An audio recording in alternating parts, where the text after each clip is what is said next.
कक्षा 9 के विद्यार्थियों के लिए प्रश्नावली 2.5 के प्रश्न संख्या 6, 7 और 8 की अब हम बात करते हैं, जिसके लिए आपको घन वाली सर्वसमीका अर्थात घात 3 वाली सर्वसमीका याद रखनी होगी। अभी तक आप ए धन बी की घात 2 और ए ऋण बी की घात 2 याद कर चुके हैं। तो यदि आपके पास ए धन बी की घात 3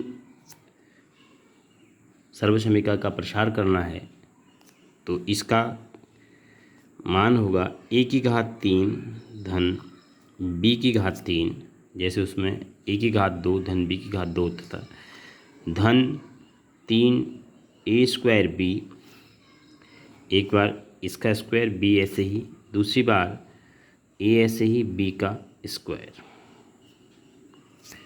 ये आपने याद रखना है। अगर ऋण आ गया ए ऋण बी की घात 3 बराबर, तब आपने लिखना है ए की घात 3 ऋण बी की घात 3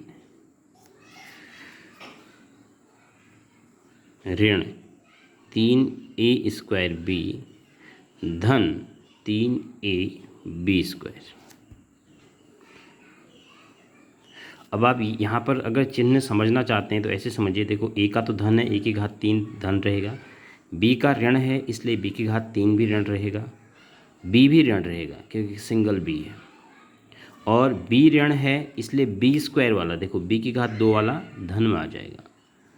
तो अगर आप ऐसे सीधे याद कर सकते हैं तो सीधे याद कीजिए, समझते हुए। देखो इसमें धन है तो इसमें तो कोई दिक्कत ही नहीं है, सभी धन में रहेंगे।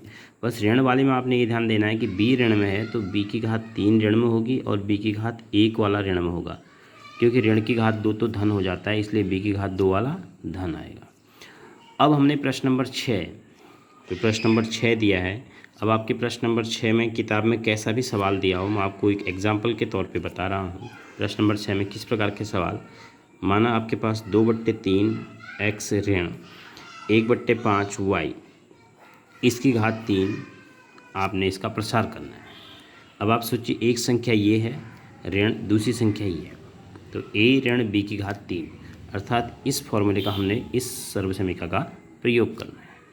तो हमें क्या लिखना है, पहली संख्या की घात 3 ऋण दूसरी संख्या की घात 3 ऋण 3 गुणा पहली संख्या का वर्ग गुणा दूसरी संख्या एज इट इज धन 3 गुणा पहली संख्या एज इट इज, पहली संख्या केवल एक बार आएगी 2/3 एक्स गुणा दूसरी संख्या 1/5 वाई की घात 2।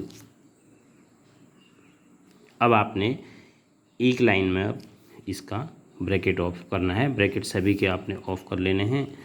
जो भी सरल करना होगा वो इस लाइन में या इससे अगली लाइन में हो जाएगा। 2 की घात 3 8, 3 की घात 3 27, 2 दूना 4 दूना 8, 3 तिया 9 तिया 27 घात 3 एक्स की घात 3 ऋण 1 की घात 3 1/5 25 पंचे 125 वाई की घात 3 ऋण 3 गुणा 2 दूनी 4 क्योंकि 2 की घात 2 है, 3 तिया 9 एक्स गुणा 1/5 वाई धन, ये 3 से 3 कैंसिल हो गया। अब आप यहाँ पर समझिए, देखो मैंने यहाँ पर 3 से 3 कैंसिल किया, लेकिन यहाँ पर 3 से 3 क्यों नहीं कैंसिल किया, क्योंकि अभी 3 की घात 2 आनी है। अगर मैं इसी को कैंसिल करूँगा तो फिर तो मामला पूरा ही ख़त्म हो जाएगा, क्योंकि इसमें तो 2 3 है, 3 की घात 2 का मतलब 2 है, तो एक ही तो कैंसिल होगा। तो इसलिए बिना कोष्टक खोले आप ऐसे कैंसिलेशन मत करिए। अब यहाँ पर चूँकि कोष्टक है ही नहीं इसलिए मैंने कैंसिल कर दिया। 2x गुणा 1/5 1/25 क्योंकि घात 2 है y की घात 2। अब आपका ये लास्ट स्टेप 8/27 x की घात 3 ऋण 1/125 y की घात 3, 3 से 1 कैंसिल हो गया, तो आपको 4 1 का 4 और 5 तिया 15 x और y। ऐसे यहाँ पर धन 2 1 का 2 बट्टे 25 एक्स, सॉरी यहाँ पर एक्स स्क्वायर भी था, एक्स स्क्वायर यहाँ था एक्स वाई स्क्वायर। तो आपका ये आंसर आया। तो हमें इस प्रकार का जैसे हमें प्रसार करने को बोलेगा तो हमें इस सर्वसमीका का या तो ए ऋण बी वाला होगा या ए धन बी वाला होगा, उस सर्वसमीका का इस प्रकार से प्रयोग करके प्रसार करना है। तो प्रश्न नंबर 6 आप इस प्रकार से कर सकते हैं।